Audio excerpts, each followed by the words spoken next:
이 말씀 여러분들에게도 동일하실 줄을 믿습니다. 오늘 말씀의 배경인 고린도 교회는 바울이 고린도를 전도할 당시에 유대인들의 반대에 부딪히게 됩니다. 그리고 유대인들의 반대에 부딪혀서 유대인의 전도를 중단하고 디도 유스도라는 이방인의 집을 중심으로 1년 반의 기간 동안 이방인들에게 전도하여 세운 교회입니다. 그렇기 때문에 고린도 교회 성도들의 대부분은 이방인들이었습니다. 하나님을 알고 구약의 역사와 문화를 지닌 유대인들이 아닌 이방인들은 이방인의 역사와 문화적인 배경을 모두 가지고 교회에 들어왔고, 이런 이방인 교인들은 여러 문제들을 일으켰습니다. 고린도전서는 이런 문제들을 해결하고 교인들의 질문에 답하기 위해 바울이 고린도 교회에 쓴 편지입니다. 여러 문제들 중 오늘 본문이 속한 1장에서 4장까지는 당파의 문제를 다루고 있습니다. 12절에 보면 너희가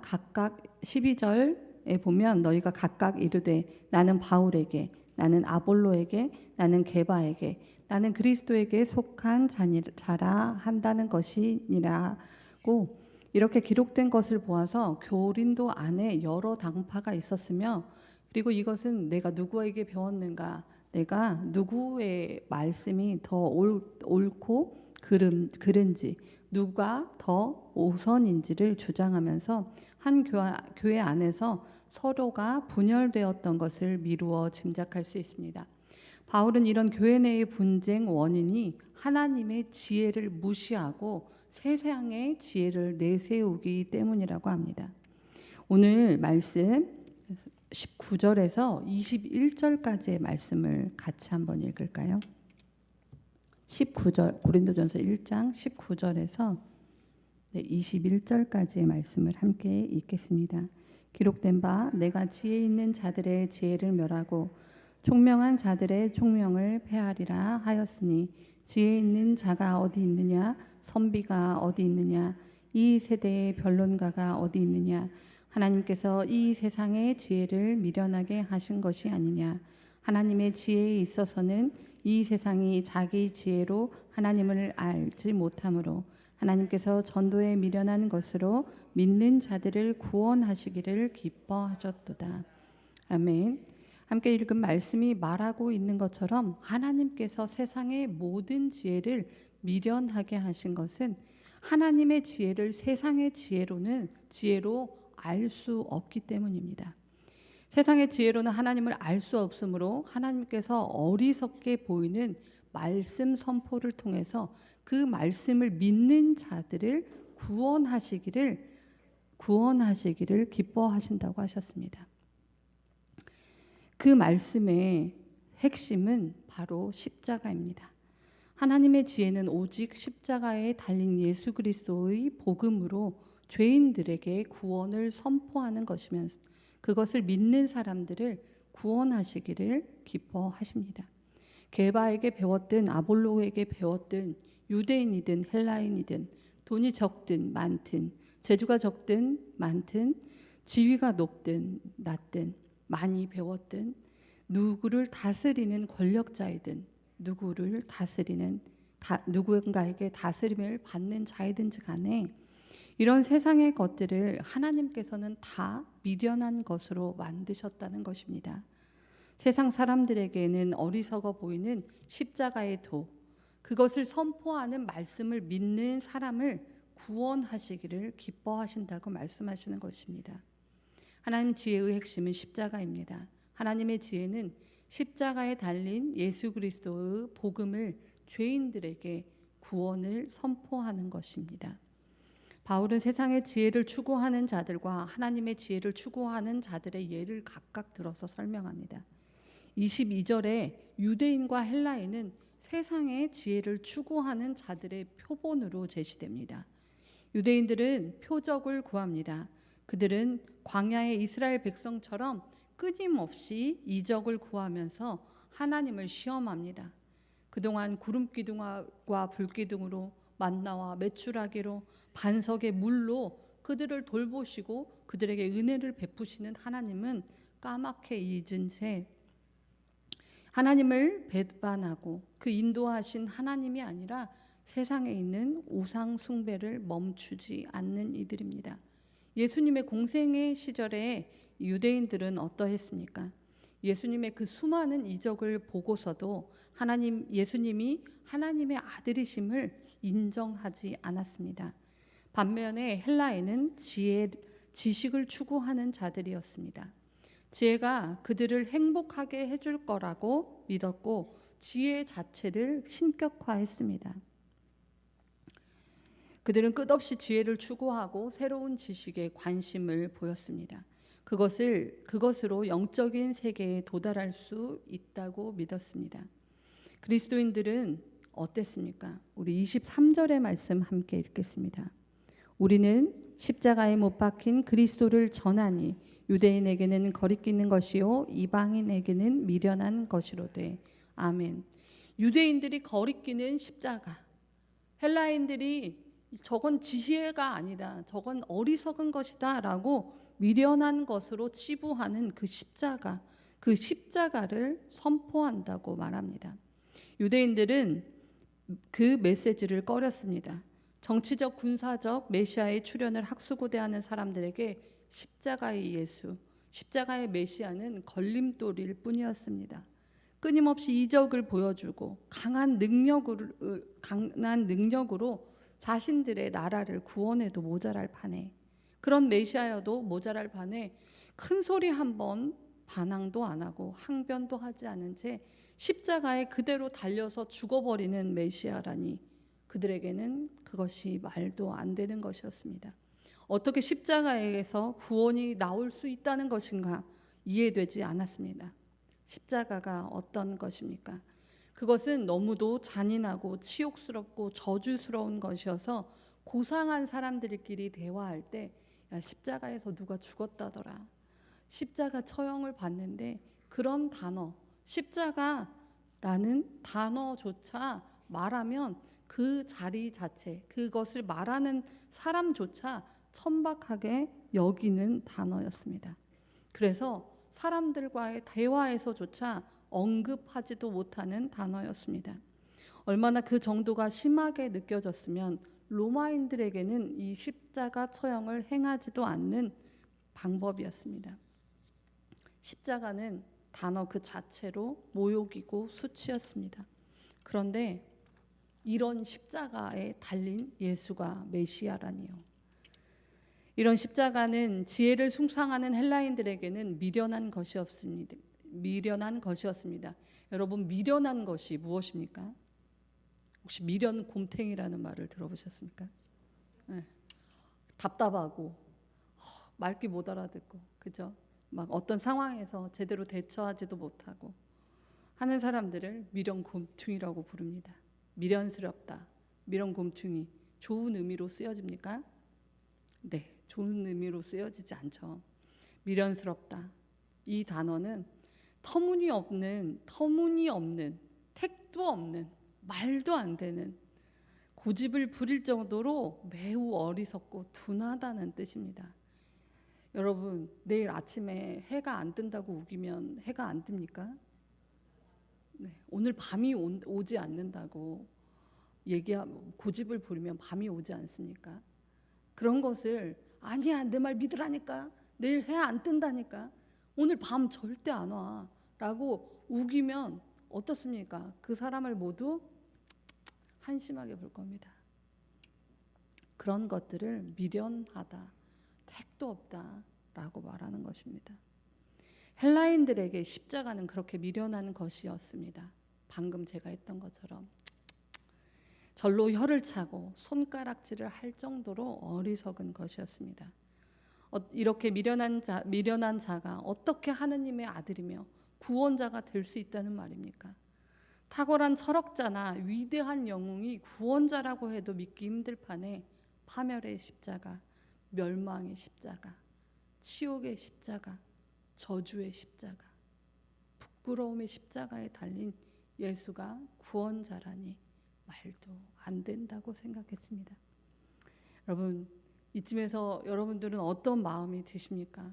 우리의 마음을 살펴보길 원하는데요. 이런 마음이 드십니까? 아닌데, 십자가가 능력이 맞는데 그렇게 미련하다고, 그리고 십자가의 도가 어리석다고 말하는 것이 의분이 일어나십니까? 그들에게 막 알려주고 싶은 답답함이 일어나십니까? 여러분 마음은 어떠십니까? 오늘 본문 1장 18절의 말씀을 우리 다시 한번 읽어볼까요? 십자가의 도가 멸망하는 자들에게는 미련한 것이요 구원을 받는 우리에게는 하나님의 능력이라. 아멘. 본문 말씀은 바울이 왜 복음을 전할 때 말의 지혜가 아닌 예수 그리스도의 십자가만을 전해야 하는가를 설명하는 말입니다. 십자가의 도, 곧 십자가 복음은 믿지 않는 자들에게는 미련한 것일 뿐이다. 그러나 미련한 것일 뿐이지만, 그러나 미련하다고 여기는 미련하다고 하는 그것을 믿지 않으므로 그들은 멸망하게 된다는 것입니다. 예수 그리스도의 십자가, 예수 그리스도 자체인 복음은 믿는 자들을 구원하시는 하나님의 능력이라고 말합니다. 오직 예수 그리스도 그 자체이신 복음을 믿어 우리 죄가 사함을 받고 의를 얻어 하나님 나라에 들어가기 때문입니다. 여러분들 복음을 어떻게 받아들이고 계십니까? 복음으로 구원해 주시는 것보다 지금 당장 내 어려움을 해결해 주시거나 기적을 일으켜 주시는 것이 더 큰 하나님의 능력이라고 생각하십니까? 지금 내가 사랑하는 사람을 잃었다면 그 사랑하는 사람이 죽음에서 다시 살아나는 것을 보아야만 하나님의 능력이 위대한 것입니까? 내게 어려움이 닥치고 고난의 시간 속에 내가 지금 당장 처해 있으면 하나님은 계시지 않는 것입니까? 하나님은 무능력하신 것입니까? 여러분, 복음이 하나님의 가장 큰 능력임을 믿어야 그 복음이 우리 안에서, 이 세상 안에서 능력을 나타냅니다. 하나님의 능력은 복음 안에서만 맛을 볼 수 있으며 그것을 경험하며 살 수 있습니다. 오늘 우리는 찬송가 158장을 함께 불렀습니다. 혹시 이 찬양 제가 작년에도 이 사순절 기간에 불렀는데 혹시 기억하십니까? 좀 쉽지 않고 잘 부르는 찬양은 아닌데요.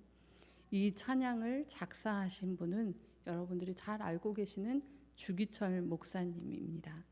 주기철 목사님의 일사가고에서 가져온 가사입니다.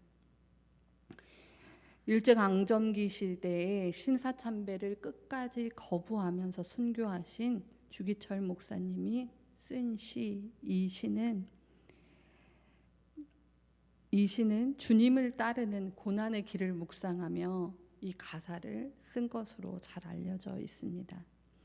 여기에서 영문 밖은 예수님이 십자가를 지고 성문 밖 골고다로 향하셨던 그 고난의 장소를 뜻합니다.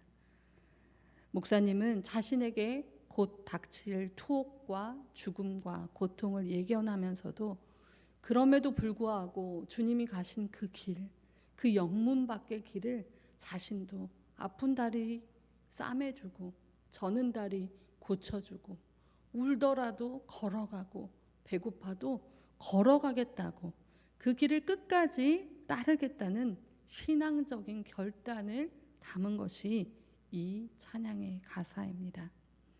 예수님이 먼저 걸으신 미련한 십자가의 길이 없었다면 우리가 다음 세대에 물려줄 이 땅은, 그리고 지금의 다음 세대가 그 다음 세대에게 물려줄 이 땅은 황폐한 땅, 공허와 허무, 자기 사랑의 이기심, 온갖 중독과 폭력, 이익뿐인 가치 추구, 온갖 죄악들로만 가득 찬 땅이 될 것입니다.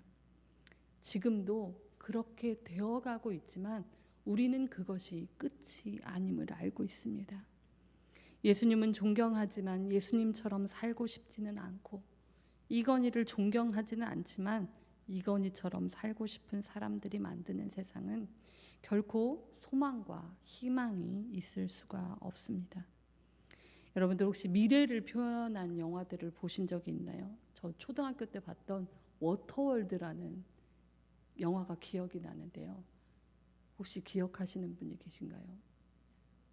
안 계신가요? 거기에서 그들이 찾는 게 뭐죠? 물, 오염되지 않는 땅을 구합니다. 그들이 살고 있는 곳은 어떤가요? 누더기처럼 더러워진 옷에 사막과 같은 배경이 있어요. 온통 주변은 둘러봐도 풀 한 폭이 없고 기계 같은 것들로만 가득하죠. 또 매드맥스라는 영화도 있습니다. 그 영화 어떻게 보셨나요? 혹시 보신 분들이 있으면 막 이렇게 사막, 모든 식물들이 다 죽고 환경들이 무너진 상황에서 성별도 모호하고 사람들은 병을 안고 살아가죠. 그리고 어떤 특정한 권력을 가진 자들이 사람들의 인권을 모두 무시하고 살아갑니다. 우리가 생각하는, 우리가 또 그리는 미래의 모습은 기계들로 가득하고 환경이 무너지며 권력자들만 그 환경을 누리는 세상. 설국 열차라는 영화도 있었지요. 꼬리칸에 갈수록 사람들의 권리는 무시되고 바퀴벌레로 만든 그 영양바 같은 거를 양갱같이 생긴 걸 먹죠. 그런데 또 상위칸에 가면 갈수록 그 얼음으로 가득 찬 달리지 않으면 다 죽을 수밖에 없는 그 기차에서도 신선한 것들을 먹고 어항의 생선들을 기르면서 초밥을 먹고 권력자들, 가진 자들만 누릴 수 있는 세상처럼 그려집니다. 예수님이 그 미련한 십자가의 길을 가지 않았다면 우리가 상상하는 미래, 우리가 바라보는 이 땅의 미래는 그와 같은 모습뿐일지도 모르겠습니다. 온갖 대중매체 영화에서 보여주는 것처럼 우리의 미래가 마치 그렇게 정해진 것처럼 생각하고 여길 수도 있을지도 모르겠습니다. 그러나 예수님께서는 모든 사람들이 미련하다고 조롱하고 비웃는 그 십자가의 길을 가셨기 때문에 우리는 우리의 땅이 회복되어지고 하나님의 아들들이 세상을 만들어가는 이 땅의 이 말, 그리고 오늘 우리가 살아가는 가정과 한 사람 한 사람의 마음 가운데 하나님의 나라가 도래할 수 있다는 것을 알고 소망하고 만들어 갈 수 있습니다. 로마서 8장 19절은 이렇게 말씀합니다. 모든 피조물들이 하나님의 아들들이 나타나기를 고대하고 있다고 말입니다. 황폐해진 땅들도, 깨어진 자연의 섭리들도, 세상의 이기심과 세상의 법칙으로 억눌린 자녀들도, 각 나라 간의 이해관계로 폭격의 소리에 두려움에 떨면서 사랑하는 이들의 죽음을 바라보아야 하는 이들도 모두 예수 그리스도의 십자가의 사랑을 지고 걸어가는 하나님의 아들들을 기다립니다. 하나님의 아들들은 예수님께서 먼저 보이신 그 사랑의 헌신, 그 미련한 십자가의 길을 가는 사람들입니다. 나의 손익을 따지고 합리와 효율성이 가장 중요한 덕목이며 그런 것들이 아니라 오늘 주기철 목사님께서 쓰신 이 찬양의 가사처럼 그 어려운 상황 가운데서도 마음을 다지고 뜻을 세워 그 일사각오라는 시를 쓰신 것처럼 배고파도 올라가고 죽더라도 올라가며 아픈 다리를 싸매주고 저는 다리 고쳐주면서 올라가는 그 십자가의 길을 가는 사람들이 이 세상이 기대하는, 이 세상이 고대하는 하나님의 아들들입니다. 여러분, 요즘에 많이 이렇게 부르는 찬양 중에 친구야라는 그 찬양이 있습니다. 거기에 보면 이런 가사가 나오는데요. 친구야, 우리 서로 더 사랑하자. 조금 미련해 보일지 몰라도 우린 먼저 보이신 사랑이 있으니 내 유익과 자랑으로만 가득한 세상 속에 하나를 이루신 본을 보이신 그 주의 사랑을 따라 너와 나 함께 연합해 가장 아름다운 선을 만들자. 너와 나 함께 연합해 가장 아름다운 선을 만들자. 예수님께서 십자가를 지시면서까지 보이신 그 사랑의 길, 그 구원의 길은 우리 모두가 예수님의 그 사랑을 본받아서 먼저 그 보이신 그 십자가의 길을 따라 묵묵히 걷고 서로의 공동체를 위해서, 하나님 사랑하시는 이 땅을 위해서 우리가 모두 함께 연합해서 가장 아름다운 선을 만들기를 원하셨기 때문이었을 것입니다.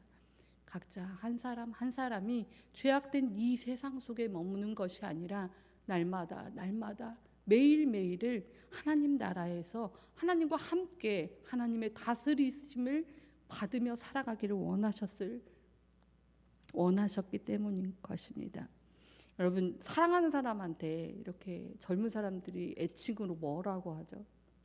이렇게 사랑하는 사람한테 젊은 사람들이 애칭으로 뭐라고 하죠?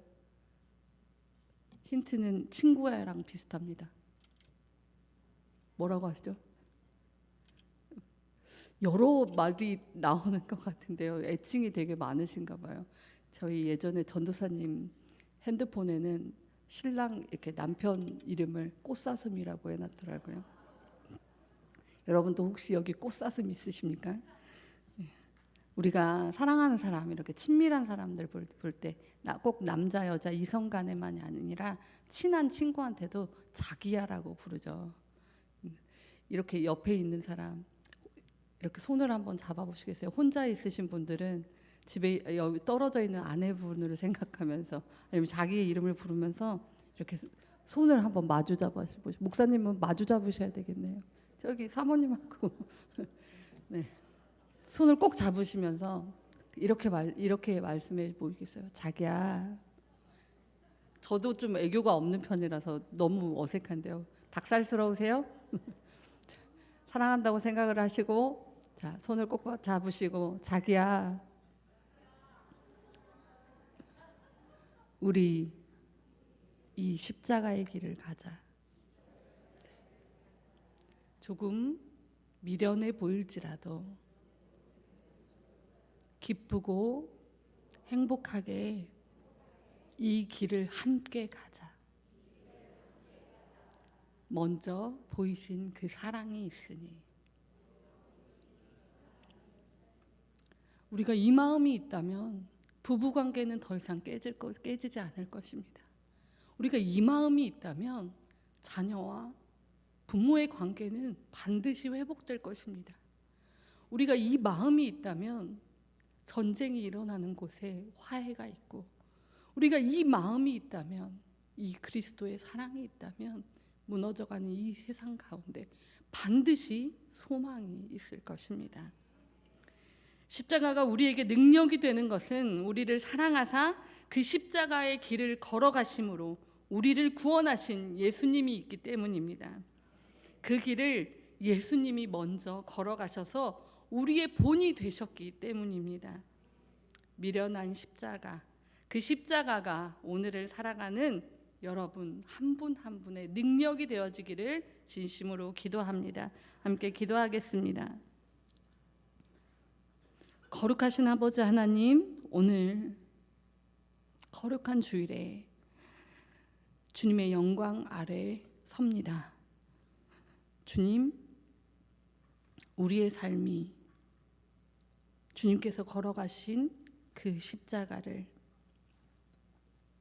그 미련한 십자가를 기쁘고 행복하게 걸어갈 수 있는 그 십자가의 삶이 될 수 있도록, 그래야 해서 우리의 삶을 통해 이 십자가가 선포되어지는 삶이 되기를 진정으로 기도합니다. 주님, 우리의 능력이 되어 주셨사오니 능력을 입은 자로 살아가게 하여 주시며 우리 삶 가운데 역사하여 주옵소서.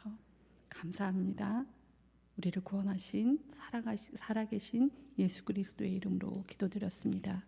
아멘.